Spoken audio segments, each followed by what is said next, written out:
Allons-y tout le monde. Alors je vais vous dire. Les 6 types d'hommes que les femmes devraient éviter. Vous ne devez jamais courir après ce genre d'homme. Parce que vous allez souffrir, malheureusement. Il faut qu'on comprenne une chose. Quand tu commences une relation, tout est merveilleux, mes frères. Tout est parfait, tout est beau. Tu vas juste chez le glacier, tu vas te promener sur la place, tout est beau. Mais il n'y a pas de conflit. Il n'y a pas parfois encore de difficultés. Ou tu ne les apportes pas dans ta relation amoureuse. Parce que tu es au début.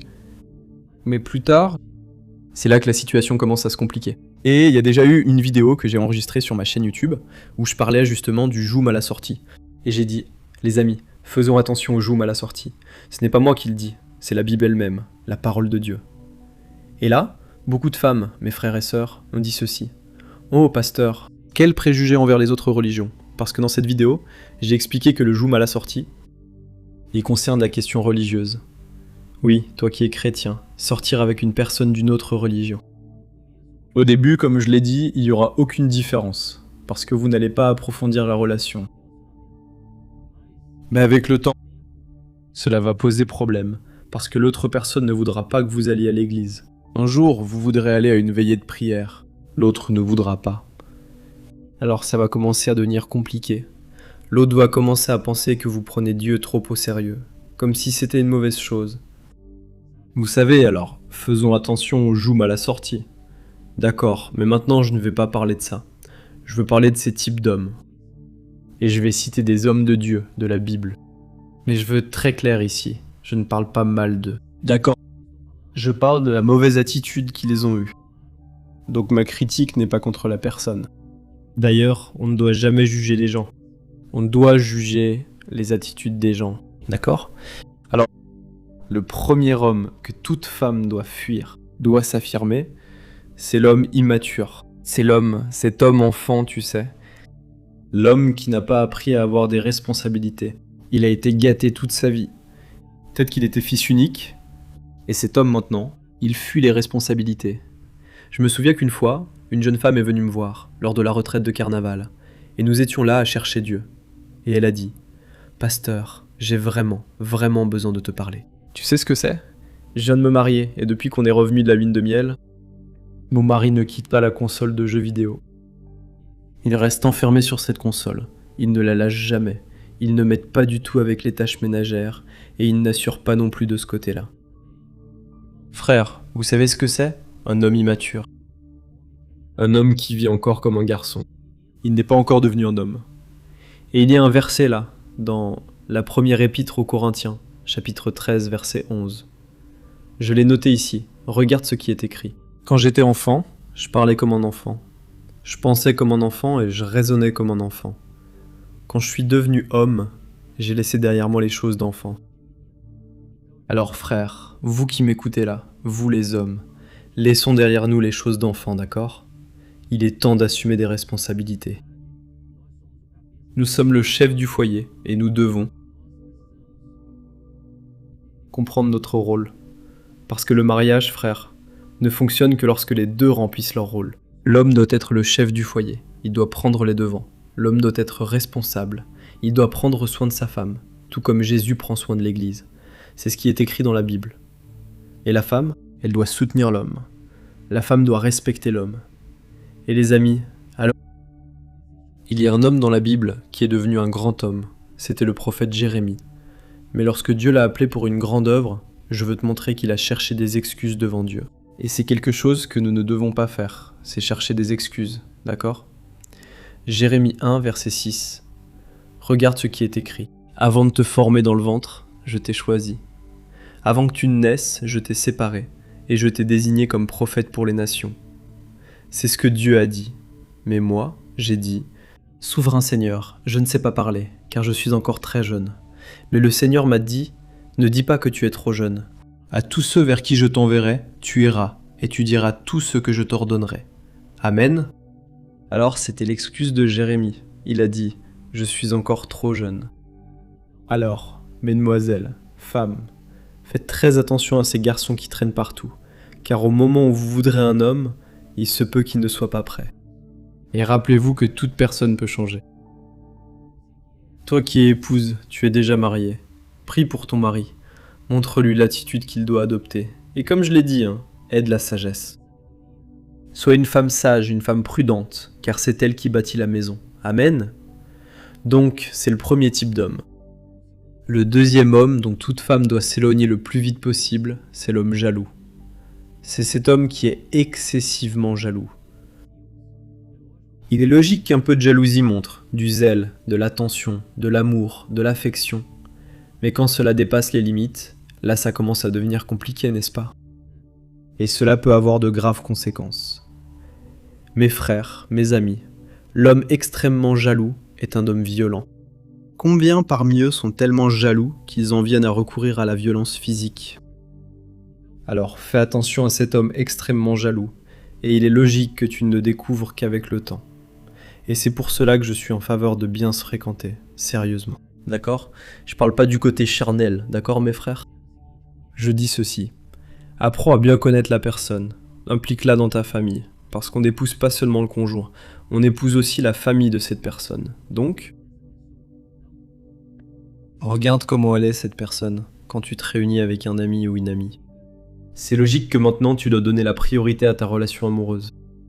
Je me souviens que quand j'ai rencontré Thaïs, une fois elle n'a pas aimé, parce que j'avais l'habitude de me réunir avec quelques amis, et il n'y avait rien de mal. Je les voyais, et je les vois encore, comme des sœurs en Christ, parce qu'on priait ensemble avant, on cherchait Dieu ensemble. Mais Thaïs, elle a ressenti de la jalousie à ce sujet, parce que je suis allé retrouver ses filles dans un salon de beauté, et il n'y avait que des femmes là-bas. En résumé, j'ai dû y renoncer, frère. J'ai dû abandonner cela, par amour pour Thaïs, par respect pour elle. Je sais que pour moi, il n'y avait rien de mal, mais pour elle, c'était quelque chose qui la blessait. Et j'ai l'habitude de dire que la meilleure façon de dire « je t'aime », c'est d'arrêter de faire ce qui déplaît à l'autre personne. C'est la meilleure façon de dire « je t'aime », d'accord? Le manque de confiance peut provoquer des disputes. Et s'il y a bien une chose qui est la base d'une relation, c'est la confiance. D'accord? Regarde ce qui est écrit dans Proverbes, chapitre 6, verset 34. La jalousie éveille la fureur du mari, qui n'aura aucune pitié lorsqu'il se vengera. Donc c'est ce que j'ai dit. Fais très attention à ce genre d'homme. Bien sûr, toute personne peut changer. Donc s'il y a de l'espoir, prie pour cette personne. Montre-lui cette erreur. Mais si cette personne ne veut pas changer, et que tu n'es pas encore marié, toi, je crois que tu dois partir. D'accord? Allez les amis. Le troisième type d'homme que toute femme, celui-ci je vais vous dire une chose. Ce type d'homme, il détruit tout. Il ruine la relation. C'est l'homme passif. C'est-à-dire l'homme qui ne sait pas s'imposer, tu vois? Cet homme qui est toujours sur la défensive, qui ne fait rien, il ne défend pas sa femme, il ne défend pas sa petite amie. Cet homme, lui, c'est ce gars qui reste silencieux. Il ne discute pas. Je sais que les femmes aiment discuter de la relation, n'est-ce pas? Je suis quelqu'un de très calme, très tranquille. Et je vous avoue une chose. Une fois, Thaïs, elle s'est tellement disputée avec moi que j'ai fini par m'endormir, les amis. J'ai fini par m'endormir, ce n'était pas par méchanceté du tout. Mais c'est juste que je n'aime pas les disputes. Et je suis une personne plus calme, mais en même temps, grâce à Dieu, j'ai toujours eu ce sens des responsabilités. Et cette capacité à assumer, à m'imposer, à prendre les devants, tu vois. Et un exemple d'homme dans la Bible qui s'est dérobé, c'était Adam. La Bible dit qu'Ève marchait dans le jardin, et qu'Adam était là, près d'elle. Et le serpent l'a tenté Ève. Le serpent l'a trompée. Il lui a fait manger le fruit. Et Adam, lui, n'a pas assumé son rôle de leader. Et à ce moment-là, il est resté passif. Il n'a tout simplement rien fait, et il s'est même enfoncé avec elle. Alors nous devons faire très attention, parce que cet homme, il n'a rien fait pour l'empêcher. Et quand la personne, elle ne fait rien pour essayer de rétablir la relation, pour promener devant, pour prendre des décisions, elle commence à laisser les choses mal tourner. Alors toi qui es un homme, tu peux éviter beaucoup de souffrance quand tu adoptes une attitude d'homme. Tu comprends? Alors allons-y les amis, c'est le troisième type d'homme. C'est l'homme passif que toute femme doit fuir. Le quatrième homme que j'ai noté ici, c'est l'homme volage. Celui-là est compliqué. Et je vais te dire, il y a beaucoup d'hommes volages, même à l'église. Alors fais très attention, toi qui es une femme et qui veux trouver un homme de Dieu. Fais très attention à ses anciennes relations, à la fréquence de ses relations, n'est-ce pas? Du genre, chaque semaine, il a une nouvelle petite amie, et il est très important que tu regardes aussi son historique, n'est-ce pas? Et l'homme volage, c'est celui qui n'a aucun engagement. Donc généralement, c'est ce gars qui a une bonne tchatch. Il sait comment séduire, comment utiliser les bons mots. Il est utilisé par le diable pour faire tomber beaucoup de sœurs dans le péché, et ensuite il s'en va. Alors, fais très attention à ce genre d'homme. Et un exemple dans la Bible de cela fut Salomon. La Bible dit que cet homme s'est marié avec 1000 femmes. Vous pouvez imaginer ça, les amis? Imaginez 1000 belles-mères qui vous prennent la tête. Je plaisante, vous savez. Je fais toujours une petite blague sur la belle-mère, mais je n'ai aucune raison de parler mal de ma belle-mère, Lucie Mère, parce qu'elle prend soin de moi. Regardez, même mes amis disent « Juninho, mon vieux, Dieu t'a béni, mec », parce que j'arrive là-bas, et elle me prépare déjà une boîte de chocolat. Elle me demande déjà ce que je veux pour le dîner. Donc je ne peux que remercier ma belle-mère. Mais pour revenir à parler de l'homme à femme, n'est-ce pas? À l'époque de Salomon, la polygamie, c'est-à-dire le fait de pouvoir avoir plusieurs femmes, était une pratique courante. Cela n'a jamais été approuvé par Dieu. Dieu n'a jamais permis cela. Jamais. Pardon. Dieu n'a jamais été satisfait de cela. Et dans le Nouveau Testament, la Bible dit que l'homme doit être le mari d'une seule femme. Mais de nos jours, frères, nous savons que, malheureusement, n'est-ce pas, il est très difficile de trouver des hommes qui veulent s'engager, qui sont vraiment fidèles. Mais ils existent, vous savez. Toi qui as été trahi, toi qui as été très déçu. Sache qu'il existe des hommes de Dieu, qui prient tous les jours, qui veulent trouver une femme de Dieu. Peut-être qu'il n'y en a pas dans ton église, peut-être que tu auras un peu de mal à trouver quelqu'un comme ça, mais il y en a sûrement. Et l'espoir que j'avais quand j'étais célibataire, c'était que Dieu avait une personne pour moi. Je ne savais pas où elle était. Mais j'ai fait confiance, et j'ai cru, contre toute espérance. Et ça doit être ta décision. Je vais attendre le temps de Dieu. C'est logique, tu ne peux pas complètement fermer ton cœur. Parce que si une opportunité se présente, parfois ça sera pas comme tu espérais. Mais Dieu, lui, il sait ce qui est le mieux pour nous, n'est-ce pas? Alors Dieu, lui, il peut mettre des personnes sur ton chemin. Il peut te montrer des options qui te correspondent. La Bible dit, dans le psaume 25, que Dieu, lui, il nous instruit sur le chemin que nous devons suivre, si nous craignons Dieu. Donc Dieu ne va pas choisir à ta place, mais il va t'instruire. Il va parfois mettre quelqu'un là, à l'église, où tu devras aller chercher, et tu vas rencontrer des personnes qui correspondent à ton profil. Et là, tu vas analyser les caractéristiques, et tu verras si ça marche ou pas, d'accord? J'ai l'habitude de dire qu'une relation doit avoir 3 choses. La révélation, l'émotion, et il doit y avoir de la raison. Faites attention, émotion, raison et révélation. Émotion, parce que toi, je ne sais pas si j'ai bien dit, je ne sais pas si je me suis trompé ici, mais émotion, d'abord, parce que tu dois voir si tu ressens quelque chose, d'accord? Tu dois faire attention s'il y a un sentiment, ça ne sert à rien que cette personne soit une personne de Dieu, si tu ne ressens rien pour cette personne. Et je dis ça parce qu'il y a beaucoup de gens qui se trompent là-dessus. La femme qui veut tellement un homme de Dieu, que quand elle en trouve un, elle ne se demande même pas si cet homme l'attire vraiment. Si elle ressent quelque chose pour lui, tu comprends? Alors fais très attention à l'émotion. La deuxième chose, c'est la raison. Tu dois aussi agir de façon rationnelle. Tu dois penser, est-ce l'homme que je veux dans ma vie? Est-ce la femme que je veux pour moi? Tu comprends? Parce que si tu n'agis pas avec raison, tu pourrais te casser la figure. Alors tu dois penser à la façon dont il traite mes parents, comment il traite mes frères et sœurs, ma famille, les autres personnes. Lui aussi a des désirs. Supposons que ton rêve soit de vivre aux États-Unis par exemple. Parfois il ne veut jamais quitter le Brésil, c'est-à-dire que vous allez être frustré, à moins que tu renonces à cela. Si tu es prête à le faire, d'accord, tu comprends. Et la troisième chose, c'est la révélation. Tu dois prier, tu dois demander à Dieu de te montrer, c'est bien ça, Dieu donne-moi des signes. Si ce n'est pas ta volonté, Seigneur, enlève-le de mon chemin. Frère, c'est la prière la plus courageuse et celle qui marche le mieux, crois-moi. Tu vas faire la prière comme ça. Dieu, si ce n'est pas ta volonté, enlève-le de mon chemin. Allez les gars, le 5e homme que toute femme doit fuir, c'est l'homme qui est complètement perdu dans la vie. Cet homme-là, il n'a pas de direction, il n'a pas de but, il ne sait pas où il veut aller. Et plus que ça, il n'a aucun engagement envers Dieu. C'est un homme qui fuit toujours la relation avec Dieu. Il va toujours, il ne peut même aller à l'église, mais ça ne me trompe plus. Il y a beaucoup de gens qui vont à l'église, et ça ne sert à rien. D'accord ? L'homme qui est perdu dans la vie, il n'a pas d'objectif. Il n'a peut-être pas envie de construire un avenir, et cet homme-là, il se fait passer pour une victime.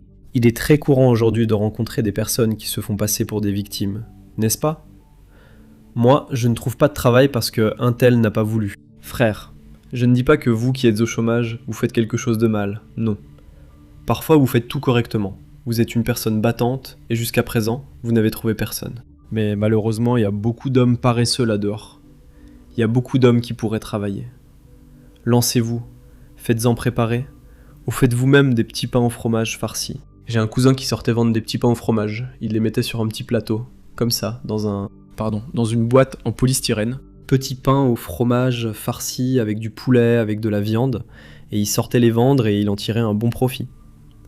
Et il y a un exemple, n'est-ce pas, dans la Bible, d'un grand homme de Dieu, mais qui au début s'est appuyé sur des excuses, qui était Gédéon.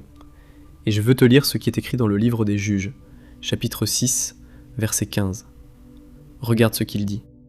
« Seigneur, répondit Gédéon, comment puis-je libérer Israël ? Mon clan est le moins important de Manassé, et je suis le plus petit de ma famille. » Alors frère, à ce moment-là, Gédéon a voulu fuir l'appel de Dieu pour former une grande armée, afin de combattre pour le peuple d'Israël. Alors, Dieu évidemment n'a pas accepté cette excuse, et c'est certain que si Dieu l'avait accepté, ou si Gédéon s'était appuyé sur cette excuse tout le temps, il ne serait pas devenu le grand homme de Dieu qu'il est devenu. D'accord ? Alors faites très attention à ces personnes qui ne veulent rien construire dans la vie, qui n'ont pas de cap, qui n'ont pas d'objectif. C'est logique que, comme je l'ai dit, n'importe qui peut changer. N'importe qui peut. Du jour au lendemain, n'est-ce pas ? La personne peut vouloir conquérir quelque chose. Peut-être que la personne ne prend pas de plaisir dans son travail, mais ce n'est pas parce qu'il y a quelque chose qui ne va pas. Parfois, c'est simplement parce que ce travail n'est tout simplement pas sa place. Vous voyez ? Moi, si je deviens par exemple gérant de magasin, ce serait un fiasco. Je vais faire couler le magasin, parce que je n'aime pas ça, ce n'est pas mon truc, tu comprends ? Donc aujourd'hui, je fais ce que j'aime. Je ne dis pas qu'on doit faire seulement ce qu'on aime dans la vie, non. Parfois, tu devras faire beaucoup de choses que tu n'aimes pas. Mais il faut toujours penser, je veux aussi prendre du plaisir dans mon travail, je veux construire quelque chose, je veux pouvoir gagner plus d'argent. Donc tout cela est important, n'est-ce pas ? Il faut vouloir progresser dans la vie, il faut avoir de l'ambition. Pas une ambition égoïste, mais une ambition saine qui nous fait avancer dans la vie, d'accord ? Vous aimez ça les amis ? Et maintenant je vais parler du dernier exemple. Bien sûr il y en a plusieurs, n'est-ce pas ? Mais celui-ci je pense qu'il est inacceptable, c'est l'homme menteur. Cet homme menteur, c'est l'homme qui, malheureusement, tu ne peux pas lui faire confiance. Et comme je l'ai dit, la confiance est la base d'une relation. Pour que ça marche, la confiance, c'est tout. Et il y a deux hommes de Dieu, mais qui ont échoué sur ce point, n'est-ce pas ? Le premier était Pierre. Bien sûr, il y en a eu d'autres, mais je me suis souvenu de Pierre, qui a menti quand il a dit qu'il ne connaissait pas Jésus. Exactement au moment où Jésus avait le plus besoin de son aide. Il a été lâche. Donc, il a menti à ce moment-là, quand c'était le plus nécessaire. Et l'autre homme était Jacob. Tout le monde sait qu'avant de devenir un homme de Dieu, il était un trompeur, et il a menti à son propre père. Alors faites très attention aux détails, aux petits mensonges, et soyez très ferme en disant que vous n'acceptez pas le mensonge. Soyez très ferme, parce que si vous tolérez cela, ça va grandir, ça ne va pas s'arrêter, d'accord ? Le mensonge est quelque chose de très dangereux, parce que ces hommes peuvent ruiner toute votre vie et toute votre famille. Réfléchissons à la vie de Jacob. La Bible dit qu'il a menti à son père, il a volé à son frère la bénédiction du droit d'aînesse, et il est resté en fuite, loin de son frère, pendant plus de 20 ans. Frère, imaginez la souffrance de sa femme, de ses enfants, de ses employés, parce qu'il devait vivre en fuite. Alors, cela a causé une douleur, une souffrance qui a duré des années et des années, à cause d'une erreur qu'il avait commise auparavant. Alors fais très attention à ce genre d'attitude, parce que cela peut faire couler tout le bateau et tu en subiras les conséquences, d'accord ? Gloire à Dieu. Les amis, c'était le message que je voulais vous apporter aujourd'hui. Que Dieu vous bénisse les amis, je vous embrasse bien fort. Restez dans la paix du Seigneur.